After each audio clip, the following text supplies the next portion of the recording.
Hello everyone, welcome to CSR square. क्या आप भी साइंटिफिक ऑफिसर के बनना चाहते हैं और क्या आप जानना चाहते हैं कि क्या एलिजिबिलिटी होने वाली है, कब से एग्जाम फॉर्म भरने वाले हैं, क्या फीस रहेगी, क्या एलिजिबिलिटी रहेगी, एग्जाम पैटर्न क्या होगा, एग्जाम सिलेबस क्या होगा? तो आप सही जगह पर हैं। Stay tune till last. I have all the detailed solution in this video, so let's get started. सबसे पहले अगर हम बात करें तो साइंटिफिक ऑफिसर का बायोलॉजी और सारे सब्जेक्ट्स का एडवर्टाइजमेंट आ चुके हैं। साइंटिफिक ऑफिसर बायोलॉजी के बारे में यहाँ पर मैं बताने वाली हूँ। हमारे नेक्स्ट वीडियोस में आपको फिजिक्स केमिस्ट्री के बारे में भी आपको पता चल जाएगा। तो यहाँ पर अगर हम बात करते हैं कि एग्जाम साइंटिफिक ऑफिसर का एग्जाम फॉर्म कब से भरने लगा है, तो एग्जाम फॉर्म यहाँ पे स्टार्ट हो चुके हैं 21 अप्रैल से। और 20 में लास्ट डेट है एग्जाम फॉर्म भरने की। तो जिसने अभी तक फॉर्म नहीं भरा है तो जल्द ही जाके अपने एग्जाम फॉर्म भर लीजिए, क्योंकि अगर आप लेट हो जाएंगे तो फिर उसके बाद आपको ऑनलाइन फॉर्म भरने के लिए आपको 3000 रुपीज पे करने पड़ेंगे, एडिशनल चार्जेस। ठीक है। उसके बाद अगर हम बात करते हैं कि क्या क्या इंपॉर्टेंट डेट्स क्या होने वाली है साइंटिफिक ऑफिसर के लिए, तो यहाँ पर एग्जाम फॉर्म भरने की 21 अप्रैल डेट थी। 20 में लास्ट डेट है इसके फॉर्म भरने के लिए। अगर इसमें कुछ भी चेंजेस होता है, मिस्टेक होती है, तो उसके लिए 26 अप्रैल से स्टार्ट हो चुके हैं।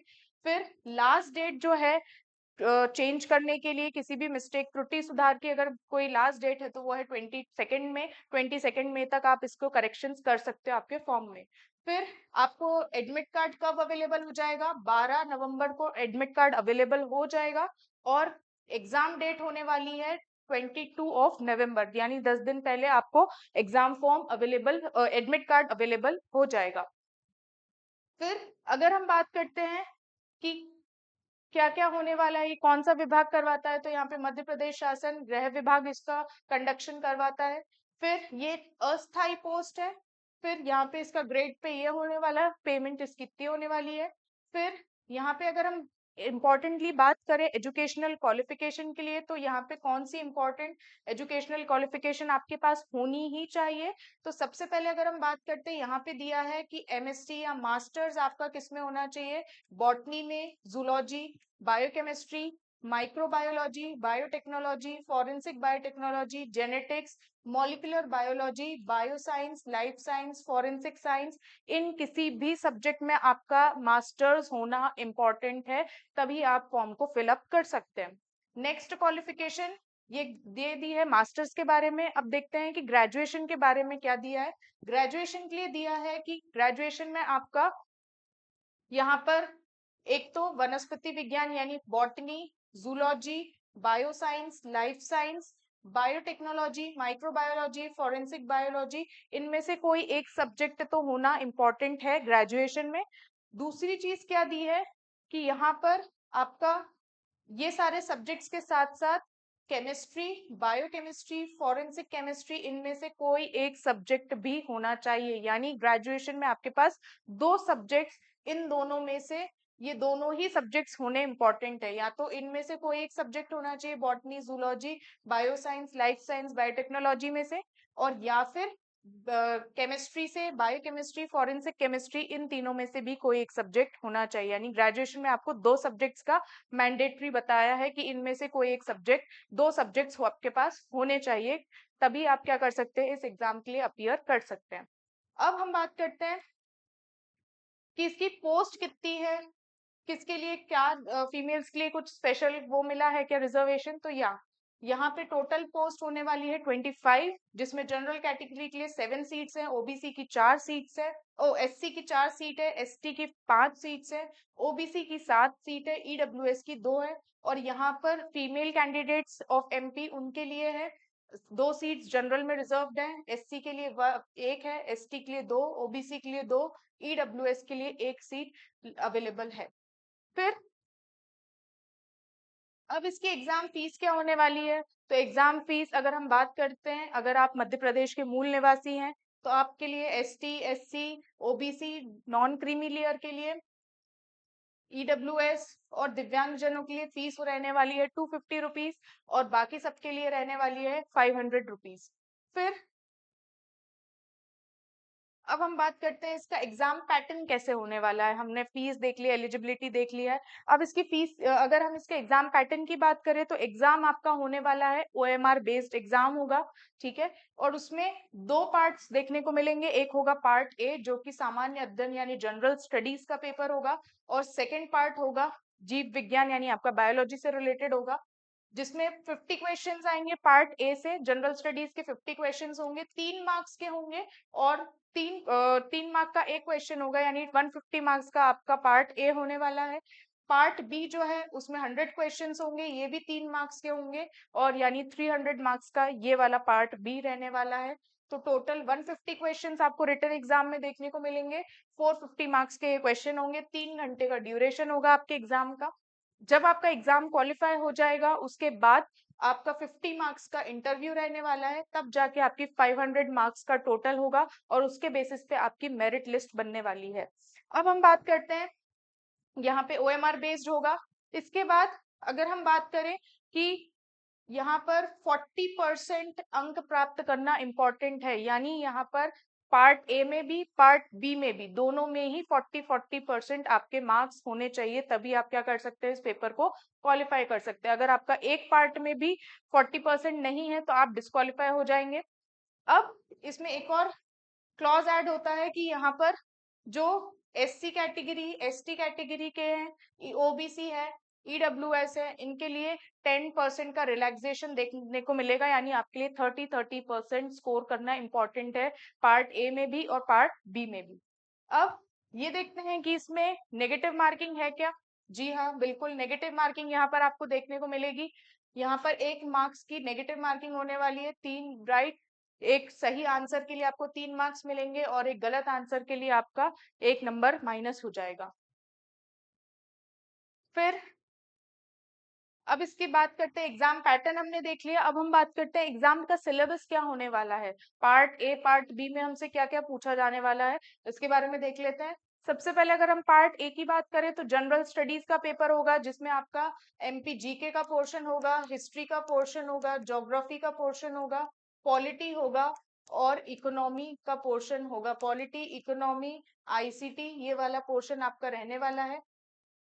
सबसे पहले अगर हम बात करते हैं हिस्ट्री का पोर्शन, तो यहाँ पर हिस्ट्री ऑफ एमपी, एमपी की हिस्ट्री से रिलेटेड क्वेश्चंस देखने को मिलेंगे। Pre historic, proto historic, historic period से रिलेटेड, फ्रीडम मूवमेंट के बारे में, ट्राइबल हिस्ट्री, ट्राइबल लिटरेचर के बारे में आपको यहाँ पर इसमें पढ़ना होगा।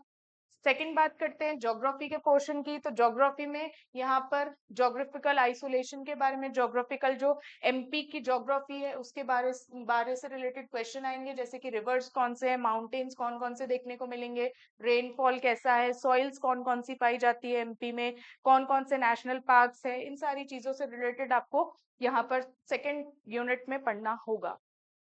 थर्ड यूनिट की बात करें तो थर्ड यूनिट आपकी दो पार्ट्स में डिवाइडेड है।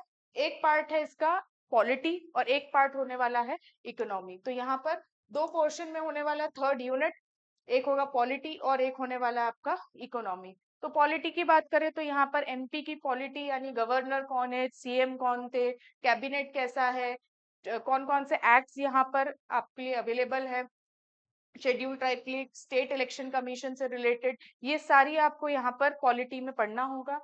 सेकंड थर्ड यूनिट का जो सेकंड पोर्शन है वो है इकोनॉमी। यहाँ पर आपको एमपी की इकोनॉमी से रिलेटेड क्वेश्चंस देखने को मिलेंगे, रूरल डेवलपमेंट, कौन कौन से एसडीजी गोल्स वगैरह, इन सारी चीजों से रिलेटेड आपको यहाँ पर पढ़ना होगा। अब नेक्स्ट यूनिट आती है फोर्थ यूनिट। फोर्थ यूनिट की अगर मैं बात करूं तो फोर्थ यूनिट आपकी रहने वाली है ट्राइब से रिलेटेड, और ये काफी इंपॉर्टेंट और इन डेप्थ आपको इसके बारे में पढ़ना होगा कि ट्राइबल्स का क्या कल्चर है, किस तरीके से उनका खान पान है, किस तरीके से उनके डांस फॉर्म्स है, सॉन्ग्स कौन से हैं, किस तरीके से कौन से आभूषण वो पहनते हैं, ये सारी चीजों से रिलेटेड आपको फोर्थ यूनिट में पढ़ना होगा। फिर अगर हम बात करते हैं फिफ्थ यूनिट की, तो फिफ्थ यूनिट आपकी रहने वाली है करंट अफेयर्स और आईसीटी से रिलेटेड, यानी कंप्यूटर से रिलेटेड। यहाँ पे आपको करंट अफेयर्स, मशीन, अगर हम कंप्यूटर्स की बात करें तो कंप्यूटर में मशीन लर्निंग, एआई से रिलेटेड जो भी चीजें हैं, इनसे आपको रिलेटेड आपको क्वेश्चंस देखने को मिलेंगे। अब ये हो गया पार्ट ए का पोर्शन, जहां पे हमने देखा कि 5 यूनिट्स है जनरल स्टडीज की। अब हम बात करते हैं कि पार्ट बी का क्या सिलेबस होने वाला है। तो पार्ट बी के अगर मैं सिलेबस की बात करूं तो यहाँ पर भी आपको कितनी यूनिट्स देखने को मिलेगी, 5 यूनिट्स रहने वाली है आपकी पार्ट बी में भी। तो सिलेबस जो है वो थोड़ा सा सिंपल है, थोड़ा सा शॉर्ट सिलेबस है। तो यहाँ पे अगर हम बात करते हैं पहली यूनिट जो कि फंडामेंटल है किसका, फॉरेंसिक बायोलॉजी, बेसिक यूनिट है, जहाँ पे हम किसके बारे में पढ़ेंगे, फॉरेंसिक बायोलॉजी का स्कोप क्या है, प्रिंसिपल्स वगैरह, प्रोकैरियोटिक यूकैरियोटिक सेल्स के ऑर्गेनिजम्स के बारे में। फिर बायोलॉजिकल एविडेंसेस क्या क्या होते हैं, क्रोमोसोम्स क्या है, उनसे रिलेटेड हम फर्स्ट यूनिट में डील करेंगे। नेक्स्ट यूनिट की अगर बात करते हैं, नेक्स्ट यूनिट है molecular biology, forensic molecular biology और डीएनए टेक्नोलॉजी से रिलेटेड, जिसमें हम डीएनए से रिलेटेड टेक्निक्स यानी PCR, qPCR, real time PCR, DNA profiling क्या होती है, माइटोकॉन्ड्रियल डीएनए और एसटीआर एनालिसिस, इन सारी टेक्निक्स से रिलेटेड हम यहाँ पर सेकेंड यूनिट में डील करेंगे।